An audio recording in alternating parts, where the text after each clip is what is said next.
இந்த சேனலை தொடர்ந்து நடத்த உதவி செய்ய நினைப்பவர்கள் உதவி செய்யலாம். வணக்கம். நாடெங்கிலும் மிகப்பெரிய அதிர்வலைகளை ஏற்படுத்தக்கூடிய ஒரு சம்பவம் மகாராஷ்டிராவில் இருக்கக்கூடிய நாசிக் என்ற பகுதியில் இருக்கக்கூடிய டிசிஎஸ் என்று சொல்லக்கூடிய நிறுவனத்தில் நடந்திருப்பதாக கடந்த சில தினங்களாக ஆர்எஸ்எஸ்னுடைய அடிமை ஊடகங்கள் ஊளையிட்டு கொண்டிருக்கிறார்கள். டிசிஎஸ் அப்படிங்கிற நிறுவனம் உங்களுக்கெல்லாம் நல்லா கேள்விப்பட்டிருப்பீங்க. இந்த நாசிக்கில் இருக்கக்கூடிய இந்த நிறுவனத்தில் 300க்கும் அதிகமான மக்கள் வேலை செய்கிறாங்க. இந்த நிறுவனத்தில் வேலை செய்யக்கூடிய டேனிஷ் ஷேக் என்று சொல்லக்கூடிய நபர் அங்கிருக்கக்கூடிய வேலை செய்யக்கூடிய நபர்களை கட்டாயப்படுத்தி மதமாற்றம் செய்கிறார். அது மட்டுமல்ல, அங்கு வேலை செய்யக்கூடிய ஏராளமான பெண்களை பாலியல் வன்புணர்வுக்கு உட்படுத்துகிறார். இந்த மாதிரியான ஏராளமான குற்றச்சாட்டுகள். அதனால் இந்த நிறுவனத்தில் பல முஸ்லீம் மதத்தை சார்ந்தவர்கள் திட்டமிட்டே அங்கு இருக்கக்கூடிய இந்துக்களை மதமாற்றத்திற்கு உட்படுத்தி கொண்டிருக்கிறார்கள். இந்து பெண்களை பலவந்தமாக பல்வேறு விஷயங்களுக்காக பயன்படுத்தி கொண்டிருக்கிறார்கள் அப்படின்னு சொல்லிட்டு ஆர்எஸ்எஸ்னுடைய ஊடகங்கள் கடந்த ஒரு வாரமாக நீங்கள் நிறைய பேர் பார்த்துருப்பீங்க, இதை பேசிகிட்டே இருக்கிறாங்க.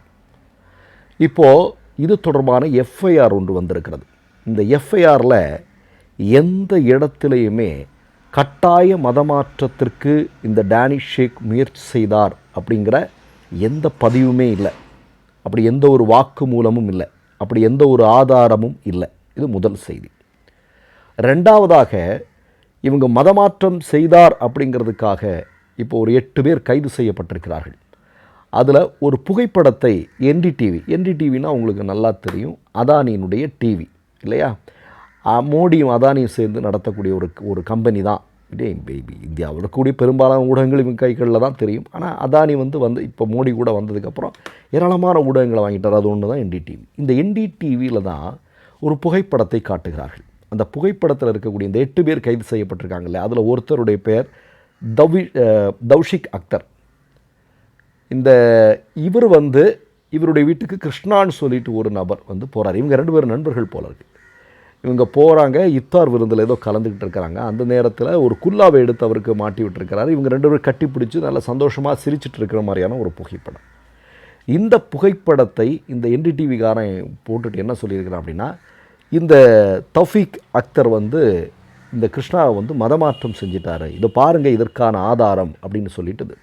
ஒரு குல்லாவை தூக்கி ஒருத்தருடைய தலையில் போட்டால் மதமாற்றம் ஆகிடுமா?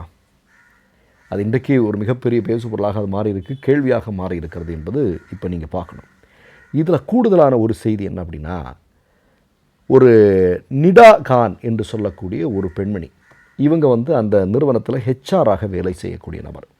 இவங்க இவங்களுடைய மேற்பார்வையில் தான் இது எல்லாமே நடந்துட்டுருக்கு அப்படின்னு சொல்லிட்டு அங்கே இருக்கக்கூடிய பஜ்ரங் இதழெல்லாம் ஒரு செய்தியை கிளப்பி விடுறானுங்க.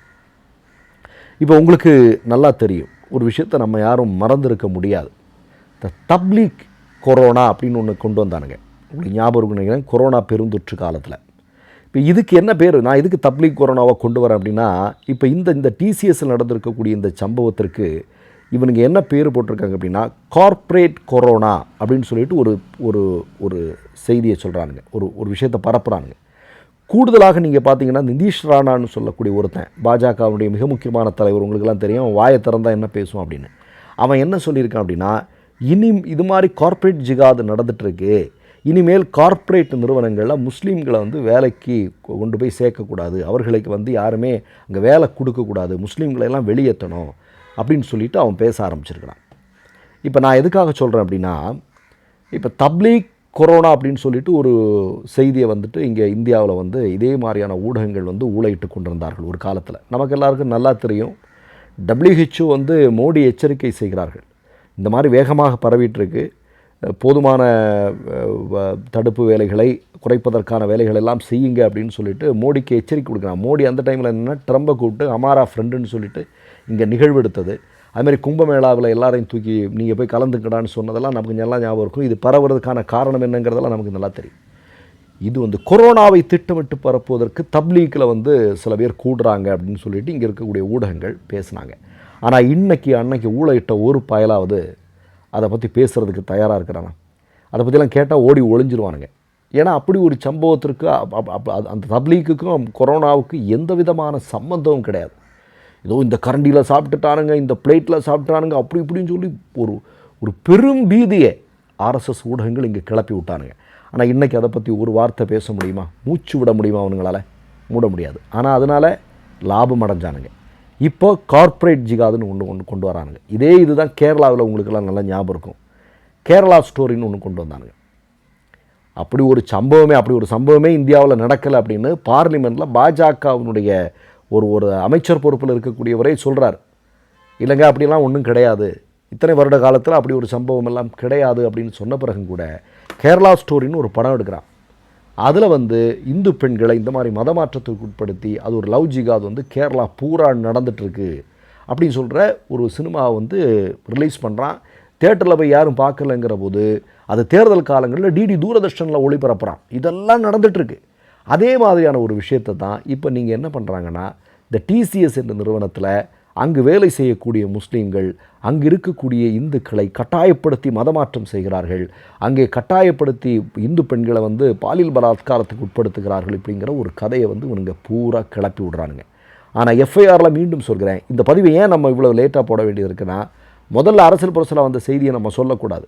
இப்போ எஃப்ஐஆரில் என்ன சொல்லியிருக்கிறாங்க அப்படிங்கிறது ரொம்ப முக்கியமான செய்தி. எஃப்ஐஆரில் மதமாற்றத்திற்கான வேலைகள் ஏதாவது இதில் நடந்திருக்கா அப்படின்னு சொல்லிட்டு எதுவுமே அதில் குறிப்பிடலை.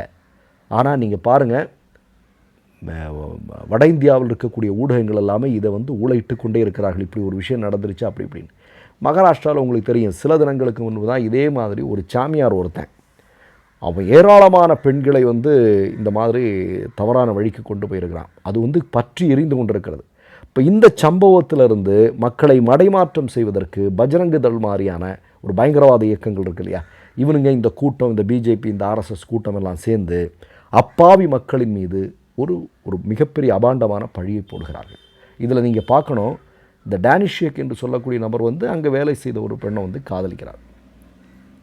காதலித்த பிறகு 2025 அந்த பெண்ணுக்கு திருமணம் நடக்குது. திருமணம் நடந்த பிறகு அந்த திருமணம் நடந்த நபர் ஒரு அரசியல் கட்சிக்கு சொந்தக்காரர். அவர்கிட்ட போய் இந்த பொண்ணு ஏதோ ஒன்று சொல்லியிருக்கு. அதை வைத்து உடனடியாக இப்படிப்பட்ட ஒரு பிம்பத்தை உருவாக்கி அந்த நிறுவனம் பூரா, அதாவது 300க்கும் அதிகமான நபர்கள் அந்த நிறுவனத்தில் வேலை செய்கிறாங்க. அந்த நிறுவனத்திலேயே எல்லாரும் இதைத்தான் பண்ணிகிட்ருக்கிறாங்க, அங்கே போயிடாதீங்க அப்படின்னு சொல்கிறது போக, இப்போ பிஜேபிக்காரெல்லாம் சொல்கிறான், என்ன சொல்கிறான் அப்படின்னா, நம்ம கலாச்சாரப்படி நம்ம வாழணும், நம்ம கலாச்சாரப்படி வாழ்ந்தால் தான் நம்ம இதில் இருந்தெல்லாம் தப்பிச்சுக்க முடியும் அப்படின்னு சொல்கிறாங்க. நம்ம கலாச்சாரம்னா என்னது? நம்ம கலாச்சாரம்னா புருஷன் செத்தா மனைவி உடனே போய் அதில் குதிக்கணும், செத்து ஒரு இடத்திற்கு தலையை கூட வெளியே காட்டக்கூடாது. இப்படி சொல்லிக்கிட்டே போகலாம். நம்ம கலாச்சாரம் என்ன அப்படிங்கிறது சொல்லிக்கிட்டே போகலாம். அது 1008 கலாச்சாரம் இருக்குது. இப்போ நான் என்ன சொல்கிறேன்னா, இப்போது பிஜேபி ஆட்சி செய்யக்கூடிய மாநிலங்களில் எப்படிப்பட்ட செய்திகளை எல்லாம் இவர்கள் உருவாக்கி கொண்டிருக்கிறார்கள், எப்படிப்பட்ட பிளவுவாத அரசியலை எல்லாம் செய்கிறார்கள், இதற்கு ஊடகங்கள் எவ்வளவு துணையாக இருக்கிறார்கள். ஆனால் ஒன்று மட்டும் நான் சொல்கிறேங்க, இந்த ஊடகங்கள் எல்லாம் இந்த மாதிரி ஆர்எஸ்எஸ்க்கு அடிமை வேலை செய்யக்கூடிய ஊடகங்கள் எல்லாம் ஒருபோதும் மக்கள் மன்னிக்க மாட்டார்கள். அது குறிப்பாக இந்த 11 வருஷமாக அது பீக்கில் இருக்கிறாங்க. ஒரு 50-60 வருஷமாக இவனுங்க என்னென்னா திரைமறைவில் வேலை செய்கிறது. இப்போ நேரடியாகவே இவனுங்க ஆர்எஸ்எஸ்க்காக வேலை செய்கிறானுங்க. இதில் பாதிக்கப்படக்கூடியது அப்பாவி மக்களாக இருக்கிறார்கள். இதை ஒருபோதும் வருங்கால தலைமுறையினர் மன்னிக்க மாட்டார்கள் அப்படிங்கிறத நான் சொல்ல விரும்புகிறேன். மற்றொரு நிகழ்வில் சந்திப்போம். நன்றி, வணக்கம். 3 யூடியூப் சேனல்கள் வியாபாரத்திற்கு இருக்கிறது. தேவைப்படுபவர்கள் இந்த எண்ணுக்கு தொடர்பு கொள்ளுங்கள். மை நேம் இஸ் ரெட் சேனலை சப்ஸ்கிரைப் பண்ணிக்கோங்க. அதுக்கப்புறமா பக்கத்தில் இருக்கிற ஜாயின் பட்டனை கிளிக் பண்ணீங்கன்னா ஒரு நியூ பேஜ் ஒன்று ஓப்பன் ஆகும். அதுலேயும் ஜாயின் பட்டனே கிளிக் பண்ணிக்கோங்க.